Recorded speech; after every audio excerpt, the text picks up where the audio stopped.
Всем привет! С вами Гараж 108, город Омск. Сегодня я вам покажу легкий способ ремонта рулевой рейки Toyota Corolla 120 левый руль. Данные автомобили бывают производство Япония, бывает производство Турция. Рейки на них стоят абсолютно одинаковые, а разница только в количестве болтов, которые необходимо открутить для их снятия. Снять рейку можно без снятия подрамника, но это, на мой взгляд, более изощренный способ. Я предпочитаю подрамник снимать. Это заметно упрощает сам съем, хотя с другой стороны кажется более трудоемким. Но я предпочитаю подрамник снимать. Для того, чтобы снять подрамник и вообще снять рейку, нам автомобиль необходимо будет вывесить. У меня мини-ямный домкрат. Можно вывесить на обычных пеньках. Вообще яма здесь не нужна. Я ремонтировал множество этих рейк вообще без ямы, с пола. Поэтому яма не является обязательным условием. Главное автомобиль вывесить. Вывесили, сняли колеса. И как нам проверить, действительно ли у нас стучит рейка? Да очень просто. Заголяем вот этот пыльник. Дальний от водителя стороны с пассажирской. Беремся за вот это яблоко. Ну, можно за саму палку. Вот эту круглую. И вот эту рейку шатаем вверх-вниз. И видим, как вот эта блестящая круглая палка, которая выходит из рейки, она у нас имеет люфт. Вот этот люфт, который мы здесь видим, это как раз люфт вот в этой опорной втулке. Вот здесь с этого конца втулка опорная, вот здесь. В ней имеется люфт, соответственно, рейка у нас гуляет и издает стуки. Сейчас мы будем менять опорную втулку со съемом рейки, полным разбором. Для начала проверяем положение руля, потому что мы не знаем, кто здесь был до нас. Правильно ли собрано рулевое, поэтому проверяем. Ну, более-менее здесь количество оборотов влево-вправо совпадает. Ну, вот немножко есть у нас дисбаланс. Это, видимо, нас ход-развали когда-то вывели именно таким образом. Но с другой стороны, здесь у нас вот вертикальная ось. Хотя не совсем. Но это может быть и особенность самого рулевого управления. Более-менее у нас стоит по центру. Теперь фиксируем руль и расчленяем рулевой кардан. Для того, чтобы рулевой вал, кардан с рейкой расчленить, нам надо снять вот эти пластиковые гаечки. Вот они вот так вот легко от руки откручиваются всегда. И снять вот этот пластиковый пыльник. На всех Тойотах конструкция абсолютно одинаковая. Кто видел мои предыдущие видео по Тойотам, уже знаком с этой конструкцией.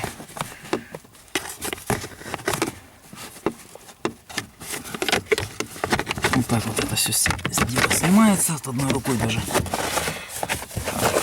Так, далее смотрим. У нас один болт сверху, его необходимо ослабить, и нижний нам необходимо выкрутить полностью.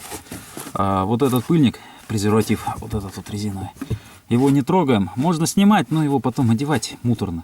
Проще его оставить на моторном щите. Я же показываю самый простой способ ремонта. Перед этим рулевое колесо фиксируем от проворота в центральном положении. И после того, как болты открутили, кардан спокойно снимается руками. Остается просто шлицевой вал. Вот этот вал, он абсолютно симметричный по кругу. Без разницы, в каком положении вы его поставите. Поэтому я сейчас перестал ставить метки при разборке. Не трачу на это время. Проще потом при сборке положением руля это все дело отыграть.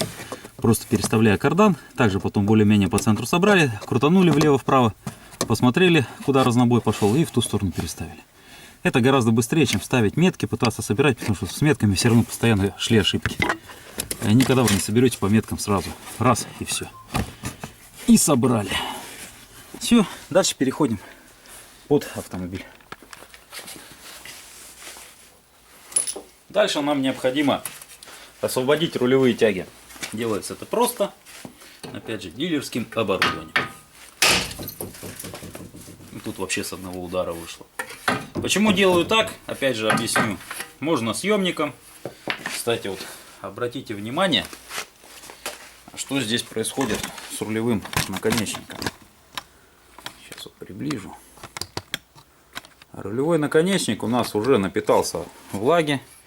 И вот при работе пальца у нас вода выходит вот там вот вместе со смазкой. То есть внутри наконечника вода со смазкой. По-хорошему.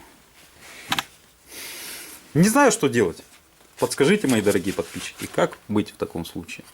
Вот с таким наконечником. В любом случае, выбиваю наконечники всегда ударным способом, для того, чтобы не повредить пыльник. Потому что вилочным съемником очень легко эти пыльники рвутся.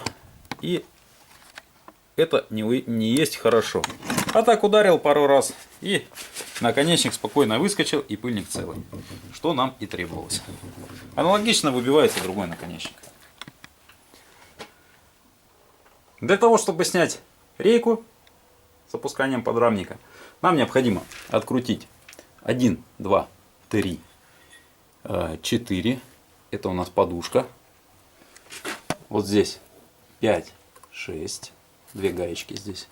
То есть 3 гаечки, 3 болта. Вот третья гаечка и вот 3 болта. Их необходимо открутить. Это у нас задняя подушка двигателя. Затем нам необходимо на автомобиле японской сборки выкрутить задний болт крепления подрамника. Еще один задний болт крепления подрамника. И открутить. Так, вот они. Вот один передний болт крепления подрамника, и с этой стороны вот он второй. На автомобилях турецкой сборки здесь присутствует дополнительная пластина, есть еще один болт, то есть по 2 болта с каждой стороны дополнительно. И с передней части там не болт, там, если мне память не изменяет, шпилька с гайкой. Но не суть важно. То есть чуть-чуть больше крутить, а так все то же самое абсолютно. Подрамник можно не бояться ронять. Я буду подпирать стоечкой, можно подпереть домкратом, можно там брусочки какие-нибудь поставить. Ничего страшного, не бойтесь. Ниже пола не упадет, ничего здесь не отвалится, можно спокойно откручивать. Ничего не бояться. Итак, подрамник у нас опущен. Осталось открутить 4 болта крепления самой рейки. Они откручиваются вот тут сверху. Вот на том у меня уже головка стоит. И вот там вот 2 штучки. Здесь один и вот еще один. Ключ на 17. После того, как рейка откручена, ее можно спокойно оттуда вот достать. Делается это очень просто. Рейка берется руками и вот так тянется на себя. Вот так вот она достается. Все.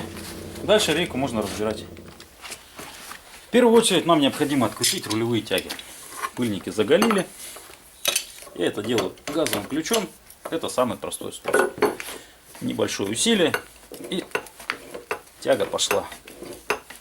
Аналогично откручивается с другой стороны. Когда рейка снята, откручиваем. Вот здесь один болтик. Откручиваем промежуточный рулевой вал. Дальше откручиваем контрагайку. И нам понадобится открутить вот эту гайку. Здесь придется сделать ключик специально под вот этот вот шестигранничек. Шестигранник здесь с гранью на сколько? Так, давайте померим. Где-то что получается? 15. Стоп. Или как мерится-то?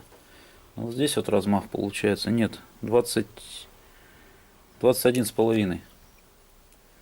То есть нужен шестигранник на 20, ну, почти 22, 21,5.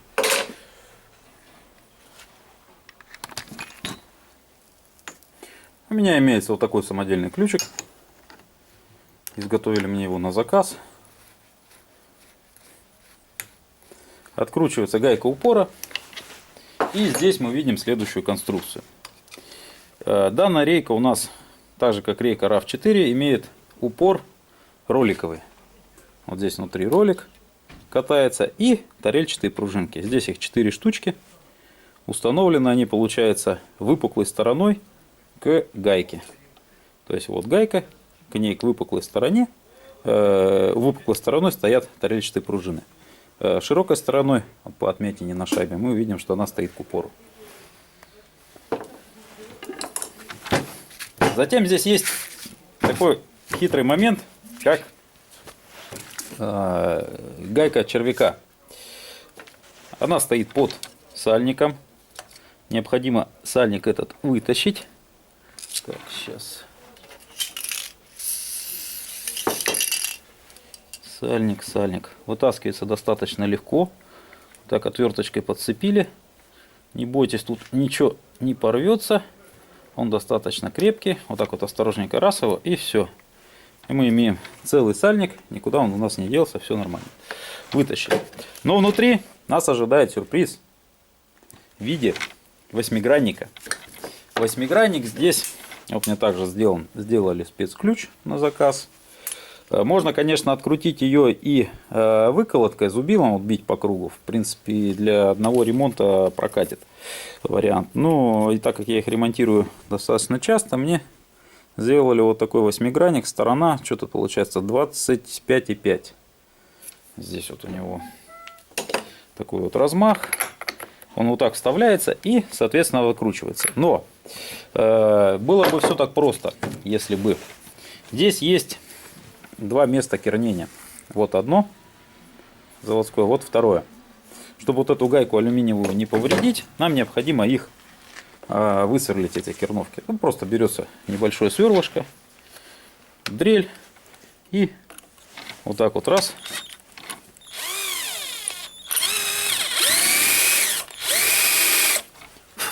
И эта керновка просто высверливается. Глубоко сверлить не надо, достаточно чуть-чуть. Все, керновка снята. Бывает, здесь еще резьба сидит на фиксаторе резьбы. Иногда это место приходится и погреть. Но попробуем сейчас без прогрева. Вот ключик на 24. Пойдет, не пойдет. Нет, идти не хочет. Придется греть. В итоге что? Греем феном вот это место. Герметик, фиксатор резьбы размягчается. И у нас гайка идет легко, свободно. Вообще она должна свободно крутиться. У нас сидит на фиксаторе, поэтому греем, откручиваем.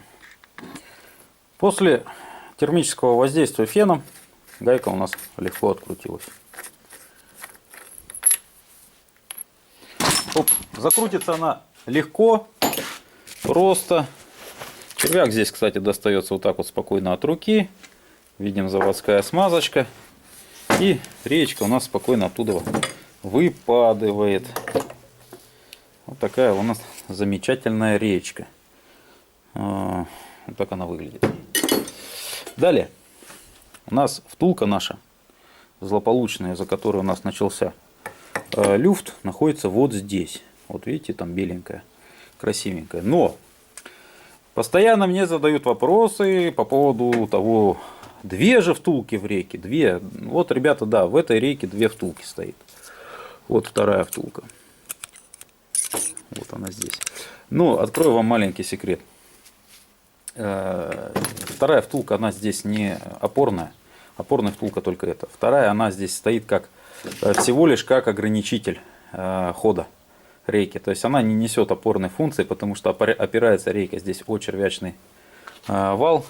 И только о него по-другому здесь быть не может. Вторая втулка нужна всего лишь для того, чтобы из-за вот этой роликовой конструкции упора, чтобы при ходе рейки она не выходила за... Вот есть ограничение диапазон, вот она здесь стоит. То есть она чуть-чуть там все равно в этой втулке ходит. Ни одна рейка не бывает абсолютно мертвая.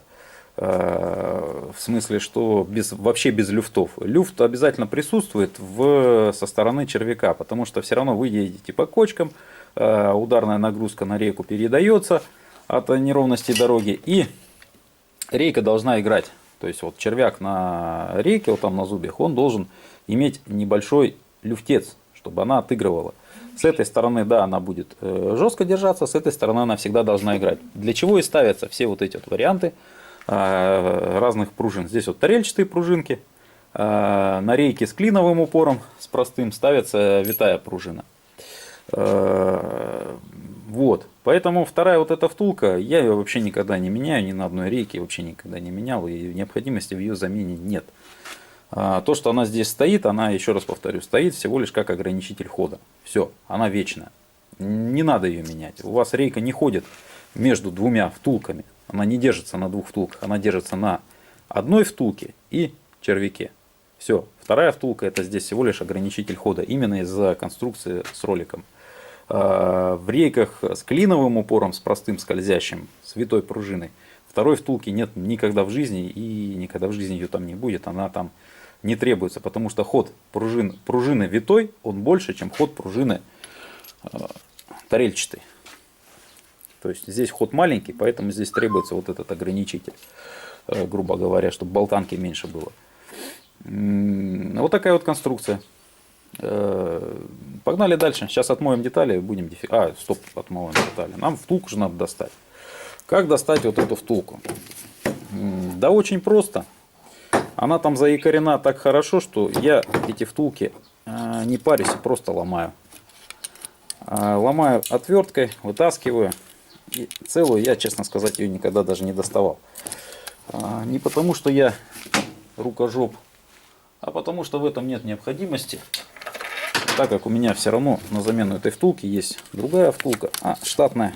Это только если делается ремонт с помощью изоленты, тогда пивных банок, тогда да, потребуется. А так, она просто вот выковыривается отверткой, достается. Сейчас я вытащу и уже рассмотрим ее более внимательно. Штатная втулка имеет следующую конструкцию. Стоит в рейке она. Вот рейка, вот так она там в ней стоит. У нее нижний зацеп, то есть обычно во всех втулках, рейках втулки стоят вот так, здесь втулка стоит кверх ногами. Штатная конструкция такая достаточно простенькая, не предполагающая большого ресурса. Колечек резиновых на штатной втулке никаких нет. У нее вот 3 таких ушка, просто здесь уже все сломалась часть. И вот она там так якорится, поэтому ее достаточно сложно достать. При желании можно, конечно, поизгаляться, сжимать и как-то ее достать. Ну, я говорю, мне есть на что поменять, поэтому я вот это дело просто все ломаю и вытаскиваю. Дальше моем детали и производим дефектовку. Рейка у нас отмыта, и самое время сделать ее дефектовку. Дефектовка следующим образом происходит. Вот эта рейка на самом деле, она уходит под выброс. Видим, да? Полосу. Это очень серьезная выработка. Происходит она, когда долго ездят на стучащей рейке, когда вот рейка о червяк стучит, стучит, стучит, и у нас набивается вот эта вот яма в центральном положении. Делать эту рейку бесполезно, она будет стучать в любом случае. Но здесь вот и ногтем очень хорошо чувствуется, вот если ближе посмотреть, вот тут даже, вот там уже зазубрину даже видно. Даже в камеру, я думаю, это будет хорошо видно. Ну, в общем, выработка здесь громаднейшая. Червяк. Смотрим. Червячный вал наш. Так, где он был? Вот это место. Так, камера, фокусируйся. Вот она также зазубрена. Вот ногтем прям перепад чувствуется, наверное, здесь даже чуть ли не десятка, а то может и больше. Ну, по крайней мере, вот. Может даже в камеру будет слышно, как у меня ноготь там стучит. В общем, выработка здесь вот на вот этом зубе большая, здесь вот поменьше на вот этом вот, но также есть, ее также видно. Соответственно, этот червячный вал также подлежит по-хорошему замене. Но так как у нас вот этих деталей двух в продаже нет, и они в запчасти не поставляются, поэтому это замена рейки. И опять приходим к тому, что все, что больше, чем замена втулки, это вот моя ремонтная втулка на эту рейку, все, что больше, чем замена втулки, это замена рейки. К сожалению, это так. Собирать эту рейку нет никакого смысла, она будет стучать. Да, я уберу люфт во втулке, но люфт в этой части я убрать не смогу. В общем, владелец посмотрел на все это безобразие по выработке с рейкой и привез мне какую-то новую. Вот, естественно, не оригинал. Естественно, какая-то вот без опознавательных знаков, но новая. То ее и будем ставить. Ну, мне проще. Привезли, поставил.